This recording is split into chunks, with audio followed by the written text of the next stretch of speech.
All right, guys, welcome to the How I Talk podcast. I'm your host, Chris Jones.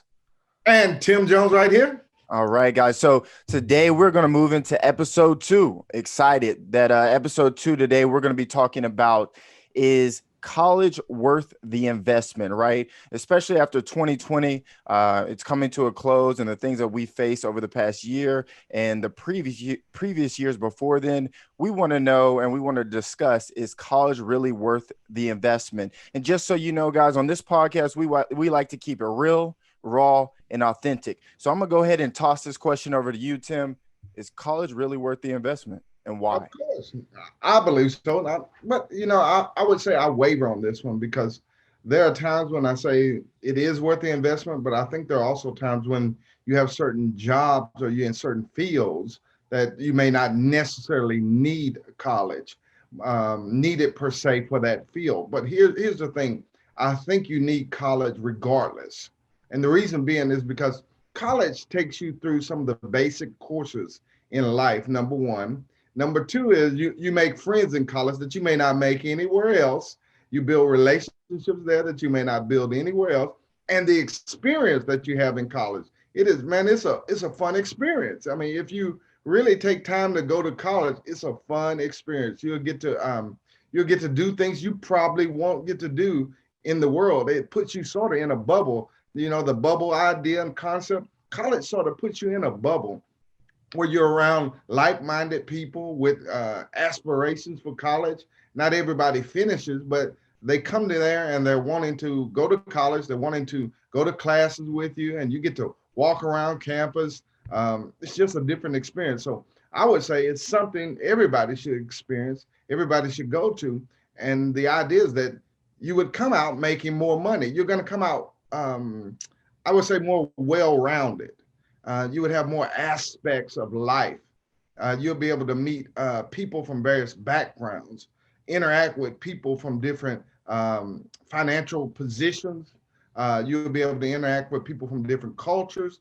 It is just, it's a tremendous deal. I mean, man, and from different parts of the country, because really you don't know how people think so different just from even different parts of this country. Because you may have people that come from, let's say, the St. Louis, Missouri area, St. Louis area. They have a mindset. Now, this is me talking, guys. I think from that area, from that part of the country, the mindset is a little bit different because they have the idea where you can be in the workforce. You can't necessarily be fired, but in Texas, you people here, it's a right to work state. So you can be fired for whatever. It doesn't matter. You can At just will. be terminated at will. Mhm. But the mindset for unions is in St. Louis. So you can't necessarily be terminated at will. They have a union mindset. So it's a different mindset from people in St. Louis, people in Texas.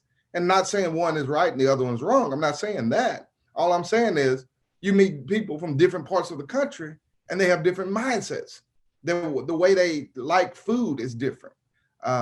People in New Orleans, they have a certain taste for food from the culture and flavor of that area than maybe people in Texas who may say, hey, I'm a steak guy, for example.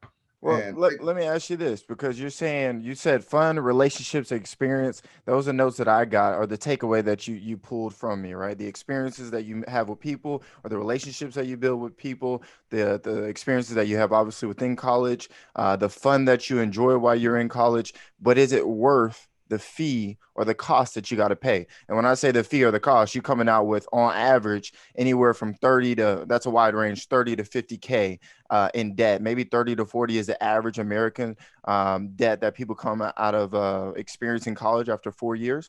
Is that worth enough for the fun, the relationship, and the experience? well, I think so. In this case, I would say it's worth it. Depending, again, this is dependent on what you're going for. Um, it may be that certain jobs may require, say, hey, I only need to really go 2 years of college. So you won't have the large expenditure. But instead of making one sum of money, you'll make another category of money. For example, I think the Federal Reserve Bank of New York, They said the median income for high school graduate is $30,000. Mhm. $30,000. That's not even $3,000 a month. That's Mhm. probably like $2,500 a month, somewhere in there. But those who end up making a bachelor's degree, now this is the Federal Reserve Bank of New York, this is their statistic. They say if you have a bachelor's degree, that your potential of income goes up to approximately around 45 to $50,000 just from additional 3 to 4 years of college. Now that's an additional $20,000 a year. Over 5 years, that's 100K. So that's 100K you would make more than the average person coming out without a degree. Now, let me stop you this because I'm gonna be devil's advocate. We got people in the audience that want to listen and learn. They're gonna say, "Well, yeah, 45, 50K is the amount of money that somebody from college can make." But they're gonna look at it and say, "Okay, 50, 30K, right? Average median income, right? For people with the high school and then with the college." They're gonna subtract that college debt and say, "Well, we both at 30K. Basically, you got 20, 30,000 you got to pay back. I started at 30,000. I can start saving immediately and not have to pay back this debt." But then what I'm going to say to response to that is the elevation. Would you say the elevation is higher once you get in with that college degree, that you can level up and move up in the ranks within your company higher than somebody with I a high would school I would degree? say that in the with the college degree, I believe that you'll be able to have an opportunity to move up in a company as opposed to someone without one. Now, if you had two candidates in front of you, one with a degree, one without a degree, which one would you take? If you were the one hiring for your company and you wanted your company to be better, you wanted your company to go forward, which one would you take? You're standing there on the cusp. Okay, I want to take my company further, and I have an opportunity to hire someone that has a degree, someone who doesn't have a degree. Mhm. Okay, now with the person without the degree, well, they may not have went through some basic accounting principles. They may not have went through those just basic principles. They may not know those from that experience of not going to college. They may not have the idea of basic marketing concepts. They may not have the idea of basic economic scales. And so if they don't have those ideas and understanding, and if you put them in charge, mm, you may have a disaster. And it's not just the fact that they didn't go to school. It doesn't mean you can't learn those skills outside of school. I'm not saying that. You can learn those skills. But when you're standing there and you're looking at these candidates, this is you got to make a choice. And so you may talk to them and got to kind of get a feel for, hey, do I want this person who has no degree to lead my company? And so even a person without a degree says, okay, it doesn't matter. You don't need a degree. There's people who didn't have degrees and yet look at them like Bill Gates. People always point to Bill Gates. He didn't get his degree. That's true. He didn't get his degree. He went out and created Microsoft. Michael Dell, I think Dell Computers. He did the same when he created Steve Dell Computers. Jobs. Say again? Steve Jobs. Yeah, Steve Jobs. And these guys, but what I would tell people, and they would say, well, they're millionaires. And I would say that's great. But that's the exception, not the rule. And people need to understand those are exceptions. They're not the rule. That's not the average person and how the average person has to do it. And I think we get confused when we see, for example, I'll give you an example. We see rappers, basketball players, football players, things like that. And everybody, maybe have a certain style or flavor. And we think we can mimic that in average for the average person. But the average person really can't mimic that because that's an exception and not the rule. The rule is look around your neighborhood. That's probably what's average, as opposed to what you see on TV. And so this is what I would say is anomalies when we talk about those people. They're not what's average. The average person is going to make, like they said, the Federal Reserve in New York says the average person is going to make $30,000. That's the So average. agreed. So here's my Remember, take. and that's including Bill Gates' numbers, and that's including Michael Dell's numbers. They're saying even with these guys factored in, because they didn't have a degree, the average person still makes $30,000. So So that this is my take, and I agree exactly with what you're saying. I think what's important here is that you talked about on the other side, as in the corporate world, right? Is when you're hiring somebody, you're bringing them on to the team, right? But one thing I would say is that when you, I would say, perfect example is consistency with the job. If you've been around 5 different jobs in the past year and a half, the first thing I'm thinking is you're gonna leave me just as soon as you find something better, right? With more pay. yeah, You mhm, moving too quick, you job hopping, right? That right, doesn't necessarily correlate to a college degree necessarily. right, But my point is that when you don't have a college degree, my next point of reference is where is your experience from? Where have you pulled an experience and where have you been tested? Because sometimes I don't get to see that on that sheet of paper. But guess what? right. I know in college, because I went to college, got a master's, got a bachelor's, associates, all those different things. And I do understand that it was a grind, a consistent grind. And it required that you had to put in time, effort, and you had to be consistent and disciplined. Those are all attributes and skills that you have to learn throughout college if you want to get that degree. That is a for sure guaranteed skills that you'll get from that. But however, if you go work at Starbucks, I'm not sure if you're going to be tested necessarily. Why? Because the skill of the job is not necessarily a high level skill. If you're a cashier at McDonald's, no disrespect to it, but I don't think it's a high level skill job. If I'm a cashier, it tells me how much money I got to give back to you. All I got to do is read the menu. By the time a month goes in, you should already know how to do your job, right? But I don't know if you're going to be tested to the next level unless, again, you go push yourself to do other things outside of that. What you also said was obviously the bachelor's and the master's. I pulled up a report that said bachelor's, you can increase your lifetime pay or potential pay and earnings by 1 million. A master's, it can increase another zero point 0.5 million from there. So your potential earnings just increase as your skills and degrees go up. Now, you said obviously there's certain degrees that you got to go into, right? I would say to specify that for people is STEM. You need to be in STEM programs. It's huge that you get into some STEM programs. Well, for people out Define there STEM programs. well, for people out there who don't know what STEM is, right? Science, technology, engineering, and math. You need to get in one of those four main fields. And why is that? Because that's where the trend of America, the world is going. You need to be in one of those uh, niches. If you get in one of those niches, you can guarantee your skills and your pay can kind of go hand in hand for the most part, right?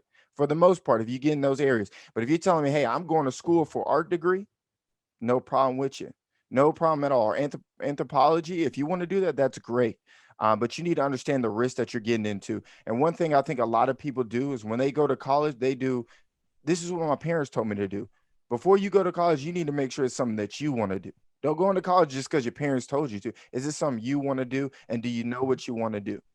And if Mhm. you don't know, that's okay. Once you go in college the first 2 years, or you may take a gap year and say, you know what, I want to go experience life and then go into college and first figure out what I want to do. Because you don't want to play 5, 6 years in college and not and just continue to waste your money. So I think you need to determine what it is you want to do. If you want to get into art degrees or things like that, or you're not sure if STEM is right for you, get into a trade school. I feel like I'm middle ground with the trade school. The trade school is a great option. Trade school, if you want to be an electrician, you want to be I mean, you name it. Medical assistant. If you want to get an accounting certificate, it's not the same as having a 4 year degree, but all those different things, you can get in a trade and make some money real quick. And you got to understand that even though you have a degree, you may not land a high paying job because one of the things you mentioned was the type of degree you get, depending on the type of degree. Some degrees don't pay that well, don't allow you to be able to get a high paying job. So you have to be Mhm. careful, I think, in choosing that degree, as such as you mentioned, because you may end up regretting the experience because it may turn out to be a nightmare where you just have all of this debt and unable to generate the income necessary to repay it back. So and there's another risk is that you might not even graduate. I think the National Center for Education, they said that only 62% of college students finish their degree within 6 years. And if you don't finish your degree, that's thousands of dollars drained. So that means, Right. according to the National Center for Education, if only 62% finish their degree, that means about 40% are not. That's almost a 50-50. So Hmm. that means out of every 10 people going in, only six coming out. Right. four not making.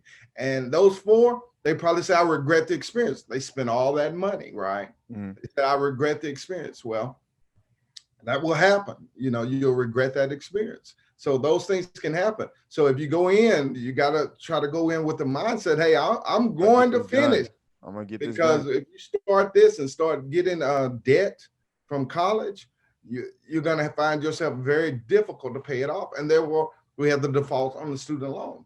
And the federal government is unforgiving. Those guys are relentless. They are just relentless. So So, let me tell you something old school. Look, when you at these schools, what I think is important that people do is that they go to state schools, not private schools. I'm more for state schools, not private schools. People want to go to these state schools, St. Edwards, to name a few, Incarnate Word. Do I think they're good schools? I think they're quality schools. But for the pay that you have to come out of your pocket for 40,000, if you're not getting grants or looking for ways to find avenues to get free money, you're paying that out of pocket. Get them are loans. So you come out with maybe 100,000 in debt. I don't know if that's necessarily worth it. I just don't. I do not see that. I see it as, hey, you go to a state school. If you pull out 20, 30, that's more reasonable than taking out 100K for a private school. I don't think that's necessarily worth the penny that you're going to pay. I think you can get those same skills at a quality state school. One of the devil's advocate, I guess, or what people are going to say on the contrary is saying, hey, well, what if we go to a private school like Harvard or Ivy League school? yeah, Do I think that's worth it? Yeah. The connections you get there, yeah, unmatched, unmatched. The people that you'll meet, the hands you'll shake, yeah, the babies you'll kiss, whatever you want to call it, you're yeah, going to be in a different type of circle. Do I think it's worth it? It might be worth it there. But how many people are really getting into those Ivy League schools? A dime a yeah. dozen. It ain't a lot of you guys out there going to do that. Okay. So I think a state school might be the best route. From there, finish up, and you can build your connections in school. There's a lot of people in state schools that have been millionaires. Yeah, I would also encourage people to start their first 2 years at a community college. I mean, because I mean, they could reduce their costs, but tremendously by just starting at a community college. Community college is so much less expensive. Number one, you can stay home and do it. Number two, and then you can take your experience to college the rest of the years at a university of your choice. Then you're only really coming out of pocket for maybe 2 years of college, and it'll get your feet wet, determine, hey, am I able to kind of finish this school thing? Am I able to go through it? Go out there, and I would say, go out there, go to the community college, get your feet wet, start taking the courses, and going, hey, you know what? If you start passing those courses, you know what? I can finish college. I can do this. Start finding out what you like and what you dislike. College gives you that opportunity to explore all of these different arenas and go, hey, this is what I like. This is what I'm good at. Or Well, then let me ask you this. Let me ask you this, because you've been from associates, right? You went to a community college, a junior college, then Mhm, you went to a state college, SFA, then you went to a master's level program, mhm. right? And then right now you're in a doctorate, right? Right, right. So we've both been in the associates, bachelor's, masters. Mhm. Now you're in the doctorates. I've never experienced that. So tell people, for me and for the audience, what does the doctor's level do for you from a college experience as far as an investment standpoint? What do you get from that level? But what I think each level brings new challenges. When you go, I think at the doctorate level, what I'm finding is that you have to come with your own thoughts and premises now.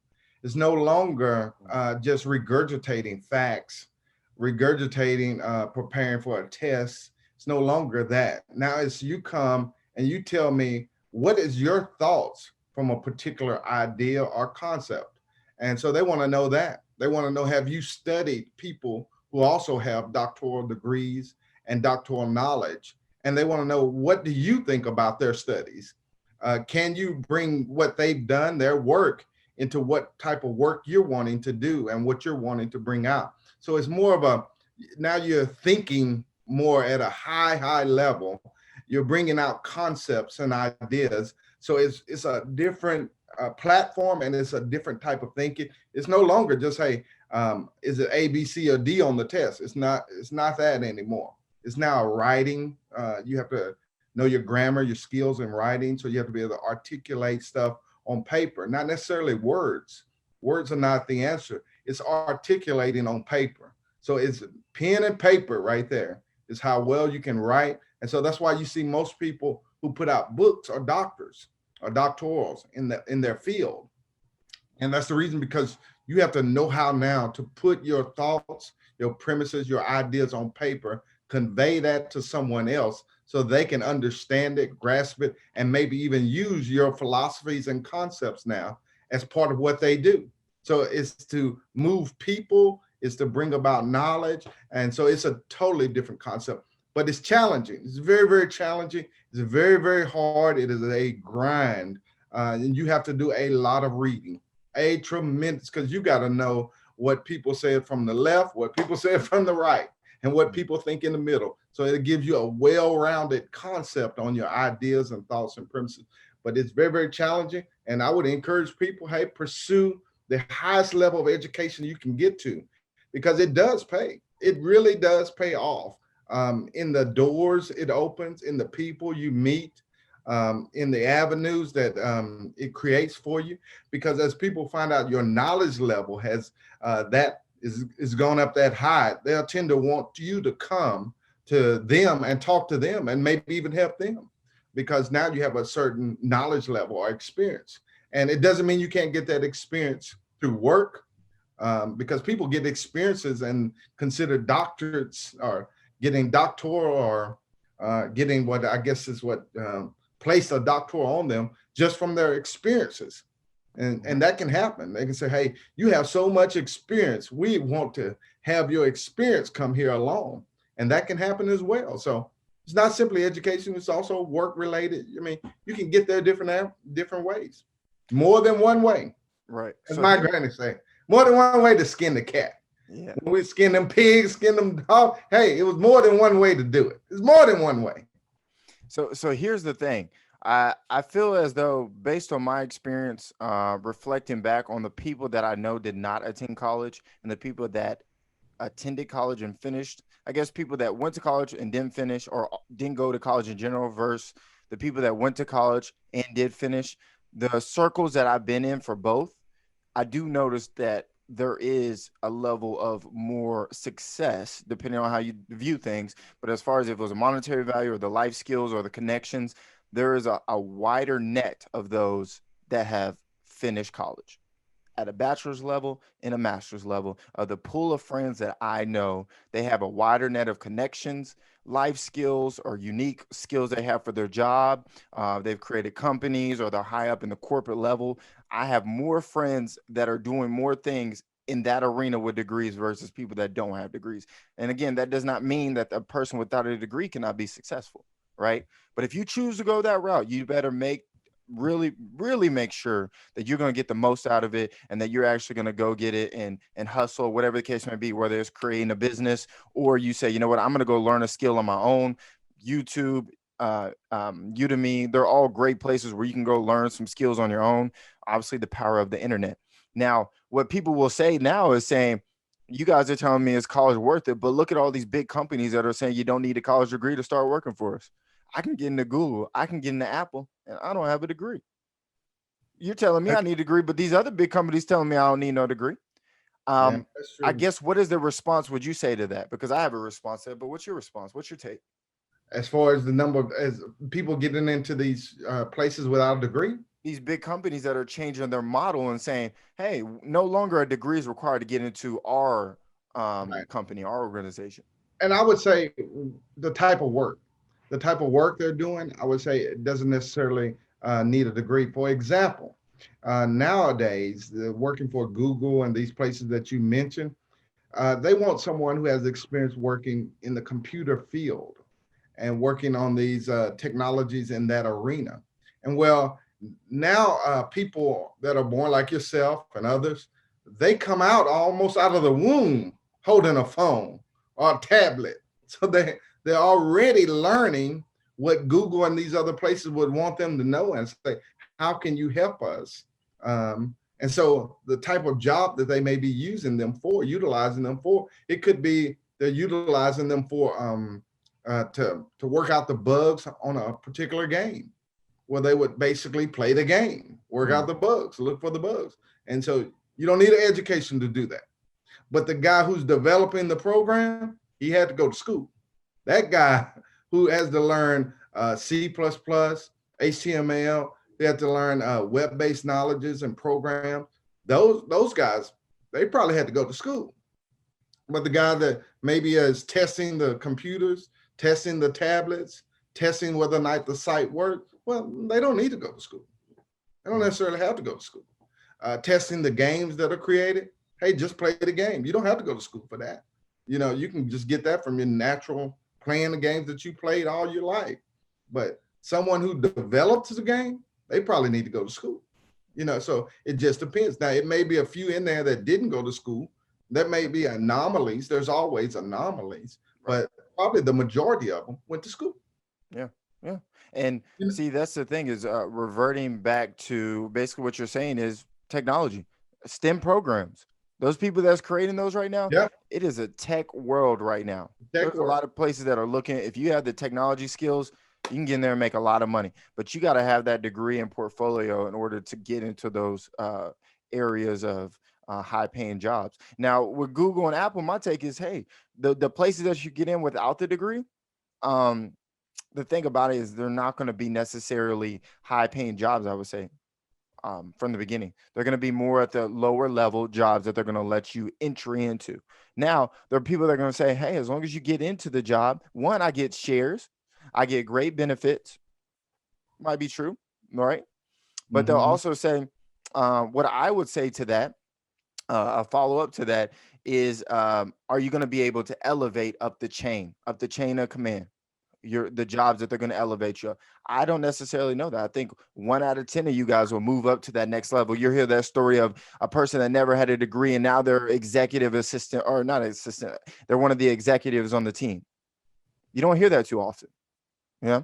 And I also think that when you're in a lower level job over time, the people around you start having, um, I guess, um, a view. You start kind of being like the people around you. They start kind of being, who you hang around is who you kind of become. But I believe in a workplace, if you're around people like that, it can kind of infiltrate your mind as well. Because when you're around low level pain, sometimes the morals, values, skills, what they want to become in life may not be the same. Versus if you're around with some people that are doctors, things like that, or they want to be more in life and they're going to go get doctorates and they're going to go create businesses. Guess what? That's going to push you to want to go do more. Oh, I see everybody else hustling in these groups, or I'm in these executive positions. They're talking about they getting into real estate, they getting in the stock market. It makes you strive to be more. But sometimes in these other fields or other arenas and groups of people, you might not necessarily be pushed as much in those groups, or they only know what they know. It's interesting you say that because you look at percentage of household incomes. If you look at income of households, and I'm just giving you the stats that they lay out here, they say that 12% of Americans make between 75,000 and 99,000 a year. That's 12%, and they're using a household. That means, husband, wife. It says 15% make 100 to 150,000, and between 150,000 and 200,000, 8%.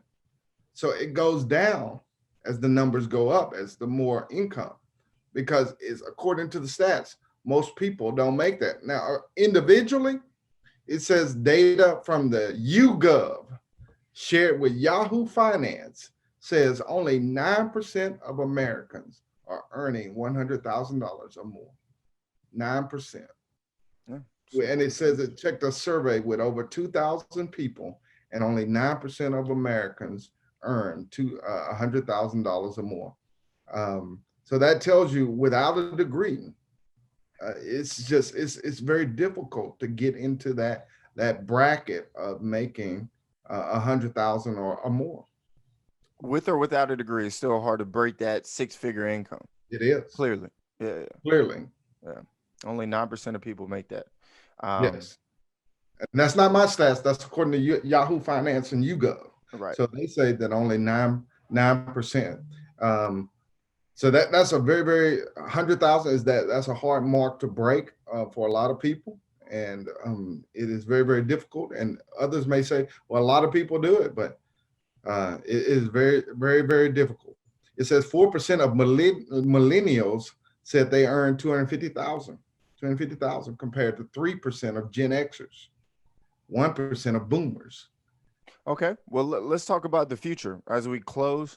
What do you see the future after COVID of college in the next 5 to 10 years? You think it'll still be the same playing grounds, same setup as it's always been? What do you see in the future? And then I'll share what I see, and we'll call this a episode 2 and wrap it up. What I see as far as COVID, I think COVID is going to change the game, is how colleges operate. I mean, I think they're going to open up Zoom classes more. I mean, we say Zoom classes, but basically virtual classes. I think you're going to see more opportunities in that arena. I don't know if that's going to last long, these virtual classes. The reason being is because it is very difficult to stay focused virtually. Um, virtual jobs, all of that. A lot of people have difficult times staying, and plus it creates isolation instead of a camaraderie, things like that. So I don't know if virtual is a good thing long term because it tends to keep people in the house, away from others, takes away your social skills. You don't intermingle with people. You don't learn how to talk and relate and things like that. So I don't know if it's a long term. Doesn't mean people won't go to it for a while. People won't try it out. I'm sure they will. I'm sure a lot of people are going to say it's the best thing since sliced bread. So it just depends on your personality. Right. But for an outgoing person, that would probably be a death sentence to them almost. So I think most people, and for people who have to sell and market, it would be very difficult to try to do it all virtually and not go into an office, handshake, talk to people, things like that, build a rapport. It's difficult to do that over Zoom or virtually. It's very challenging, but I see those things happening. If you were to ask me, I see those things going forward in the future. But I don't necessarily think it's the way to go. And the reason being is because as we see what's happening in New York and all of these things that have done virtual schools, the children have fallen way behind Mhm. virtually. They said the children, matter of fact, they're saying they may have been a whole year that they've missed and they need to repeat that year. Why? Right. Because they did things virtually. It's just so difficult. It Right. is so challenging to do things in that manner, especially education. Right. But I could be wrong about that. But that's if I'm old school, you got to come in and sit down, talk to me, Yeah. Yeah. get right there and shake my hand, give me a hug, let me know what feel and touch. That's where I like to do it. Well, I do think it's hard to create connections from a virtual aspect. And I do think it's hard to keep pushing when you're always in your room doing work from home. And it's hard to want to do more or be more because sometimes when you're in the office, other people are hustling or moving and it makes you move and go. And of course, you build the connections with people. You get to know their stories and things like that. And just to be around people, it's a different type of feel. But I will say, connected to college, I do think, yes, I agree. Virtual classes will be more of a thing, distance learning, if that's what you want to do. They have courses, focus on that or centered around that choice. I do think that in the next 5 to 10 years, just a guess, but I do believe that big companies will start creating their own universities and saying, hey, if you want to come here, we will offer courses for you to want to work for this big company, for Google or Apple. We have our own courses if you just want to work for us. And then you believe that, hey, this is the best outlook for me, and then I can elevate in this company. Now the question becomes is what do you learn in those companies? Will it apply to other companies? Because the way that we see most people young nowadays is they're jumping from company to company. They're looking for the next high paying job. There's no loyalty staying with the company. So if you do decide to go that route, will those skills and job training transfer to other jobs? But I do see that possibly happening maybe in the next 5 to 10 years, maybe in the next 20 years, or I do see less people going the college route and instead going into a trade, saying, you know what, blue collar work or whatever the case may be is a little bit more fitting for me. And it's something I feel I can make some money in. So I do see those options still happening. And if people go to college, I think more people will choose a route that will create them a little bit more guaranteed income, such as a STEM program, and less people choosing degrees that don't necessarily turn into jobs, or they go into a field that has nothing to do with what they got their degree in. So that's my take on it. I hope you guys out there have been listening. Learned a lot from Tim and I.